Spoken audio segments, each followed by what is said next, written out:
Assalamualaikum warahmatullahi wabarakatuh. Terima kasih sudah menyaksikan video ini.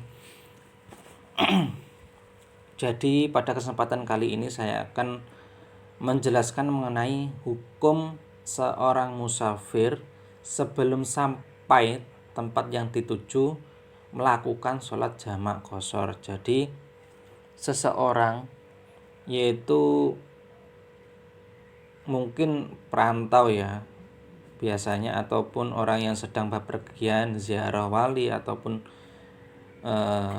kegiatan yang mengharuskan melakukan perjalanan yang jauh, apakah boleh menjalani sholat jamak qashar sebelum sampai ke tempat tujuan?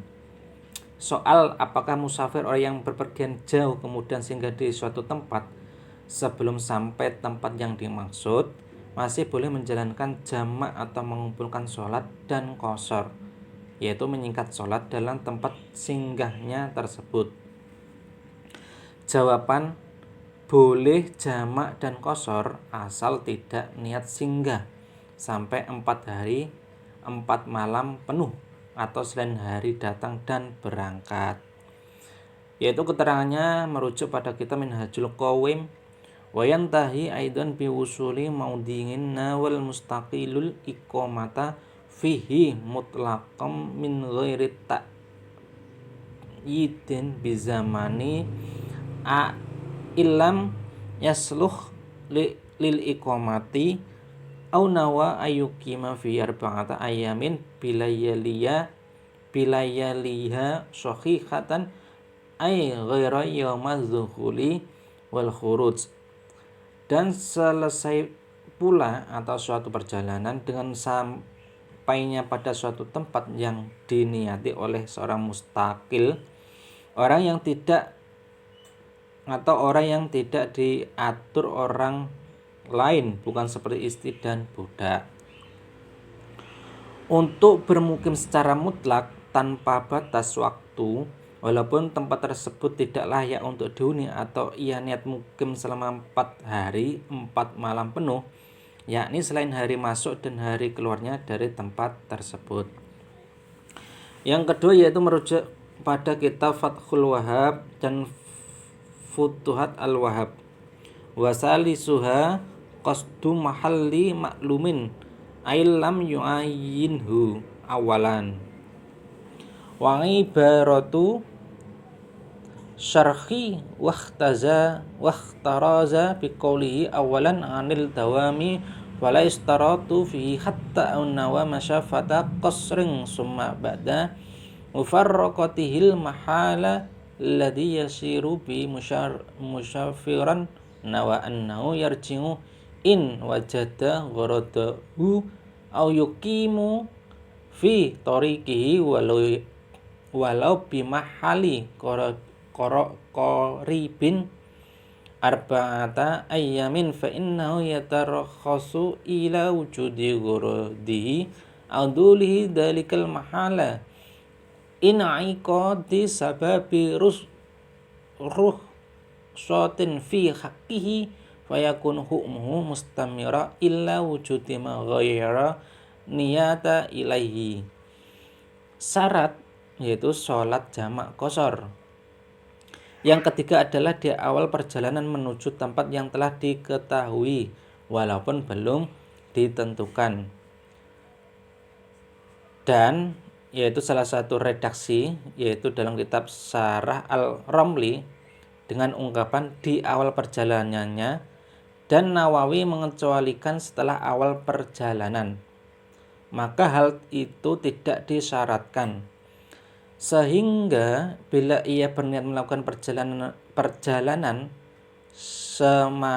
semasafah al-qashar atau perjalanan minimal yang membolehkan qashar sholat maksudnya, yaitu dengan jarak 94 km.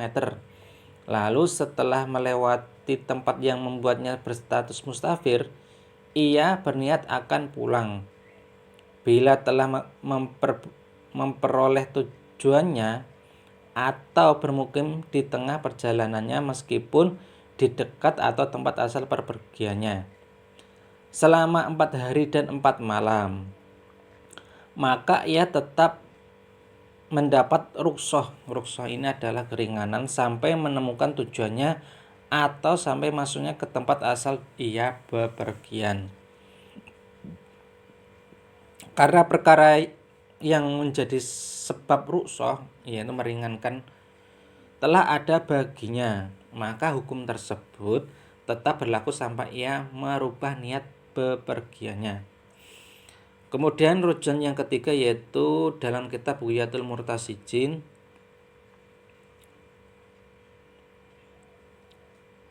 karangan Abdurrahman Ba'alawi, yaitu tahun 1371 Hijriah atau 1952 Masehi, halaman ke-76. Mas'alatu aqamal hajju bima kata qoblal wukufi duna arba'ati ayamin syekhahin lam yanqati safaruhu wa khina idin falahut tarahusu fi khuruji bi arafata wa in kanat niyatuhul iqamata bi makkata ba'dal haji id la yanqati'u safaruhu bidzalika hatta yuqimal iqamatal mu'asyirata 'alal mu'tamad. Jamaah haji yang bermukim di Mekah sebelum wukuf di Arafah selama kurang dari 4 hari penuh, maka perjalanannya tidak putus, maka pada waktu tersebut ia tetap boleh mengambil rukhsah, yaitu keringanan jamak qashar atau mengqashar salat ketika keluar ke Arafah. Walaupun ia niat bermukim di Mekah setelah pelaksanaan haji, sebab hak perjalanannya tidak putus dengan mukimnya di Mekah tadi, sampai ia mukim dengan waktu yang bisa memutus perjalanannya, atau 4 hari 4 malam penuh. Demikian menurut pendapat para mu'tamad. Jadi begitu penjelasannya. Saya akan mengulang ya untuk rujukan tadi. Yang pertama yaitu kitab Minhajul Qawim, itu karangannya Ibnu Hajar Al-Haytami. Ibnu Hajar Al-Haytami yaitu tahun 1326 Hijriah, jilid ketiga, halaman 163 sampai 164. Kemudian rujukan yang kedua tadi Fathul Wahab dan Futuh Al-Wahab, yaitu karangan Zakaria